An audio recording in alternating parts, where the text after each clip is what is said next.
Tolong banget nih papa sehat terus karena kan, Diva masih mau sama papa ya dalam waktu yang lama. Kalau misalnya sampai sakit terus masuk rumah Amin. sakit gitu kan, jadinya kan harus libur nih, nanti jalan-jalannya minta gendong siapa gitu.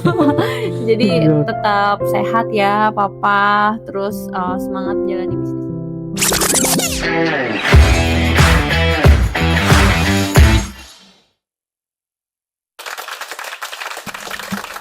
Welcome to Fake Podcast, ruang diskusi baru dari Cerita Media. Bersama saya, Matilda dan Gaisan yang akan menemani Anda selama 1 jam ke depan. Episode pertama kali ini spesial banget karena kita kedatangan sosok yang kalau lewat di jalan raya, orang-orang bakal minggir otomatis buat kasih jalan. Beliau adalah kolektor aset-aset kelas kakap di negara ini. Please welcome Koderen, dan yang paling bikin host nggak bisa kedip nih, Putri dari Koderen, Diva, please welcome. Halo semua. Halo semuanya, halo selamat sore. Sebelum kita bincang-bincang santai, pastinya Matilda mau tanya dulu nih, gimana kabarnya Koderen dan Kak Diva Baik hari ini? sekali hari ini. Ya sudah cukup baik begitu. Kita semua kan tahu ya aset Koderen ini di mana-mana. Oh waduh, jangan dong. Nanti datang orang pajak susah. Dari yang Matilda lihat itu kan ada jet pribadi, supercar, sampai pulau pribadi kan yang di tol kiri itu. Astaga, semua itu cuma titipan. Saya juga mau kalau dititipin kayak gitu kok. Oh, saya juga mau Pak, kebetulan dititipin. Pertanyaannya di mana titipan itu berada? Nah, pertanyaannya buat Kak Diva tuh, gimana rasanya tumbuh besar di tengah kemewahan itu? Ada nggak sih aset papa yang menurut Kak Diva paling keren, atau malah Kak Diva anggapnya biasa aja, padahal ya harganya selangit? Oh, kalau dari Diva sendiri sih, Diva bahagia banget ya. Jadi anak papa udah pasti senang, terus dari kasih sayang maupun semuanya tercukupi, yang jelas bahagia. Terus kalau misalnya yang menurut Diva wah, itu adalah tempat tinggal yang Diva sama papa tinggali sih buat sekarang. Karena jujur itu sangat-sangat luas sekali, dan ya Diva tahu itu nggak murah ya buat membangun itu semua. Jadi menurut Diva itu super duper mega wah sih. Gitu. Mantap. Impressive. Super mega bintang. Oke, next pertanyaan buat Koderen. Yang kita tahu kan, Kuku tuh juga menjalankan kekaisaran sebesar ini. Pasti banyak banget kan gesekan dan kendala berat ya. Pernah gak sih dari Kuku tuh ngerasa terdesak banget? Terus buat Kak Diva, pernah gak Kak Diva ngelihat papa lagi pusing banget ngurusin urusan besar di luar sana yang sampai bikin Kak Diva ngerasa papa gak punya waktu? Aduh, ini aku jawab dulu ya berarti ya. Iya berarti sebenarnya kalau untuk terdesak ya, namanya kita berbisnis, apalagi mungkin di berbagai negara dan segala macam, pasti terdesaknya karena persaingan gitu. Ditambah di era sekarang ini kan, maksudnya ya saya pribadi kan sudah tua. Nah sedangkan muncul nih para pembisnis Saing. muda yang bisa dibilang otaknya lebih pinter. Nah kadang mau nggak mau kita yang tua-tua ini nggak bisa kolot dengan sistem bisnis yang kita jalani 10-15 tahun lalu gitu.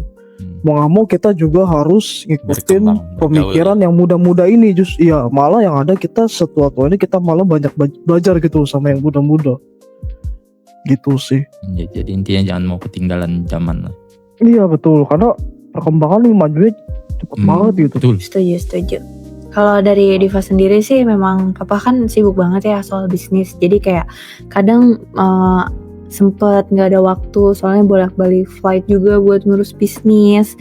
Cuman Diva sendiri sih nggak keberatan soal masalah itu ya, karena emang itu papa ngelakuin itu semua buat kita, keluarga besar gitu. Jadi aman banget, Diva selalu ngerti sama kesibukan papa dan nggak mempermasalahkan itu sih. Yang penting uang jajan aman lah ya. Penting uang jajan masuk terus. Iya, dibeliin mobil 500 terus. pas gitu. Bang, itu. Nggak apa-apa lah beliin kamu yang minta ya. Iya, abis minta dibeliin, jadi happy. Gimana? Wah, nggak ada niat apa nadap nih kok. Aduh jangan, satu saja dua sudah bisa nih. cukup. Satu udah cukup, mau pusing. Jangan satu aja cukup. Tipsnya buat yang orang-orang atau nanti yang bakal nonton podcast ini, yang bakal nanti terjun ke dunia bisnis, mungkin ada sedikit banyaknya lah. Pastinya kan banyak banget ya orang yang pengen ada di posisi kalian sekarang. Ada gak sih tips dari Ko Darren buat orang yang mau bangun bisnis atau kayak bikin pengaruh besar gitu? Tips buat yang nonton. Oke, tips ya. Sebenarnya kalau bangun bisnis itu nggak menjamin 100% berhasil. Kadang kita mesti ngalamin, pasti gagal dulu. Cuman bisnis itu juga fondasinya masih kuat. Kuat itu dalam artian bisnis ini tuh kalian bertujuannya itu ke arah berapa tahun nih? Jangka panjang kah? 10-20 tahun kah? Atau cuman ngikutin yang viral-viral aja? FOMO lah ya bahasanya. Iya, FOMO betul. Kalau semisalkan kalian belum punya personal branding, maksudnya orang-orang tidak tahu nih siapa kalian segala macam, kalian tuh bisa tuh ngikutin bisnis-bisnis yang mungkin bisa dibilang lagi viral. Tujuannya apa? Biar orang-orang tahu nama kalian siapa. Contoh semisalkan Diva, orang-orang mungkin belum tahu Diva gitu. Cara gimana bangun personal branding Diva ini adalah ya dia bisa gitu ngikutin dengan hal-hal yang baru, viral-viral, meskipun memang itu nggak menjanjikan long term, bisa jadi cuma 1-3 tahun. Cuma ketika orang sudah tahu, oh Diva nih dia punya market besar, dia punya pengaruh ini segala macam, atau dia pernah ngebut sesuatu, next day begitu dia nanti bikin usaha yang besar, iya begitu dia bikin bisnis yang besar, orang-orang sudah trust gitu loh. Oh track recordnya bagus, namanya bagus, selama ini bisnisnya dijalanin so far good gitu loh. Jadi kalau buat yang baru mau startup gitu, startup lah, ya kalian mesti tahu gitu loh diri kalian, apakah kalian sudah punya brandingan diri sendiri apa belum. I see. Kalau dari sudut pandang Kak Diva, pelajaran hidup apa sih yang paling penting yang Papa ajarin soal bertahan hidup di permainan yang keras ini? Ya, let's say this is a game lah ya. Papa sih selalu ngajarin buat tegas, harus berani, jangan apa-apa langsung minta maaf gitu. Minta maaf juga bukan menyelesaikan masalah ataupun jalan keluar instan. Terus habis itu Papa juga selalu ngajarin Diva buat kuat, karena kalau misalnya kita jalan doang tanpa keberanian, pasti jalannya bakalan terasa gelap kayak gitu sih. Oke. Oh, Ko Darren, orang tuh lihat Koko sebagai sosok yang tak tersentuh. Cuman kalau misal Koko lihat Kak Diva di samping Koko sekarang, apa sih yang ada di pikiran Ko Darren? Apa sih yang bikin Koko tuh sehebat sekarang? Sebenarnya sih perihal kesentuh nggak kesentuh sih balik lagi ke orang niatnya, tujuannya apa ya.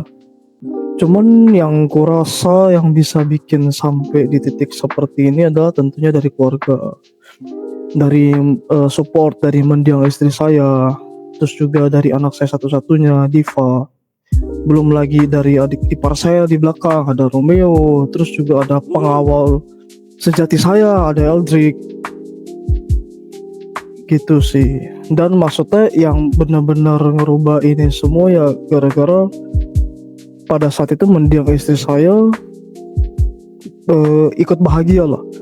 Karena kan pasti ada yang bilang ke apa ya, ketika hati istri senang pasti usaha suami lancar. Betul.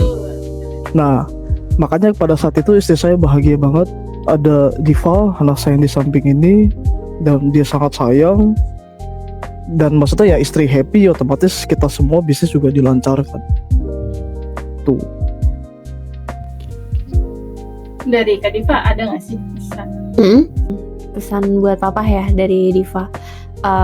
Yang pertama ya, Diva tuh selalu kagum sama Papa. Jadi Papa, Diva bangga banget sama semua pencapaian yang udah Papa capai. Terus pesannya adalah tolong banget nih Papa sehat terus, karena kan Diva masih mau sama Papa ya dalam waktu yang lama. Kalau misalnya sampai sakit terus masuk rumah sakit gitu kan, jadinya kan harus libur nih, nanti jalan-jalannya minta gendong siapa gitu. Jadi tetap sehat ya Papa, terus semangat jalani bisnisnya. Terus makasih juga udah jadi sosok pahlawan buat Diva dan juga keluarga yang lain, itu sangat-sangat berkesan banget buat Diva. Terima kasih Papa. Sama-sama Diva. Oke, jadi ini pembicaraan kita hari ini tuh singkat banget, tapi motivasi yang dikasih Koko sama pesan dan kesan yang dikasih Kak Diva itu sangat-sangat berarti banget buat pemirsa yang ada di rumah. Terima kasih atas waktunya, semoga besok-besok bisa jadi bintang tamu lagi ya di Fact Podcast dan lain-lain. Harus nanti saya undang. Amin. Oke, siap, amin. Thank you ya, kita udah dikasih kesempatan untuk diundang di Iya, sini juga terima nih. kasih. Sama-sama Ko Darren, Kak Diva, terima kasih atas waktunya. Oke, obrolan hari ini fix banget bikin kita sadar diri kalau misal saldo ATM kita nih masih perlu banyak olahraga ya guysan. Terlebih lagi buat Kak Diva, makasih banget sudah membuat studio kita dan mata host jadi lebih cerah. Terima kasih buat kalian yang udah nonton dan mendengar episode pertama Fake Podcast, persembahan Cerita Media. Kami pamit undur diri, sampai bertemu di episode Fake Podcast berikutnya.